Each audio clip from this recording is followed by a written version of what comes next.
today I'm going to show you how to make sugar cookies, and I already have a video for this particular recipe that I made a couple years ago, but I cringe every time I watch it because I was 13 or 14 and it's super awkward. So I thought I'd share this recipe with you again because it's also one of your favorite recipes. So let's get baking and remaking.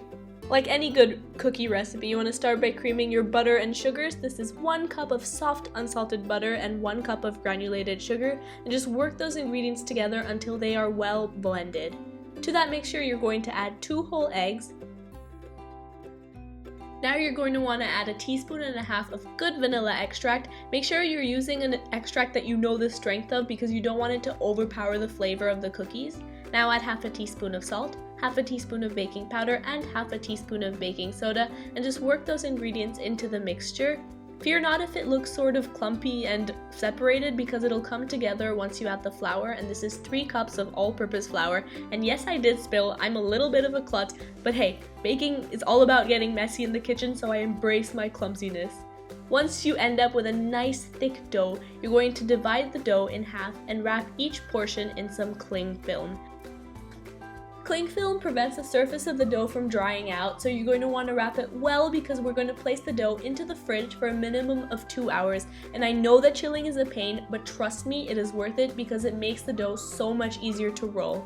You can also freeze the dough for later use, but after that time is up, let's get rolling. You're going to unwrap your dough and you're going to flour the surface that you're going to be rolling it on. It just prevents it from sticking. I like to break it up into a further 2 portions because it's easier to work with smaller quantities.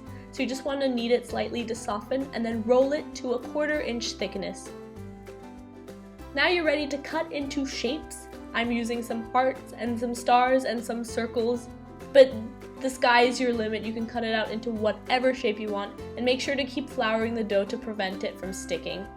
Place the cutouts onto a parchment-lined cookie sheet about 1 centimeter apart, and you're going to bake these cookies for 4 to 6 minutes or until slightly puffy and slightly golden brown on the back.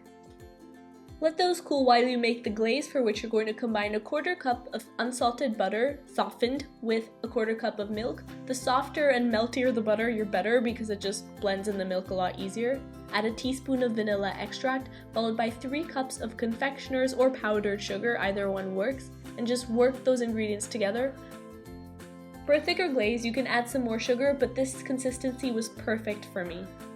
Sugar cookies are known for their multiplicity of colors, and this is about the only time that I use food coloring when decorating sugar cookies. My personal preference is a rosy pink, a nice deep blue, and a pale yellow. So now all that's left is decorating, and you could really get fun with these, but I'm keeping them simple by just frosting them and topping them off with sprinkles. A little goes a long way with these. 60 of these colorful cookies were scattered around my house, and I swear to God it looked like a 6-year-old's birthday party. But honestly, who's to say 6-year-olds don't have taste? These are soft, they're buttery, they melt in your mouth, and they go great with any type of frosting. But just be warned, these are highly addictive. Thank you guys so much for watching. I really hope you enjoyed learning how to make sugar cookies again. Give this video a thumbs up if you liked watching it, and leave me a comment below telling me what you want me to make next. Share this video with your friends if you think that they'll like it, and subscribe for more recipes like this, and I'll see you next time. Bye-bye.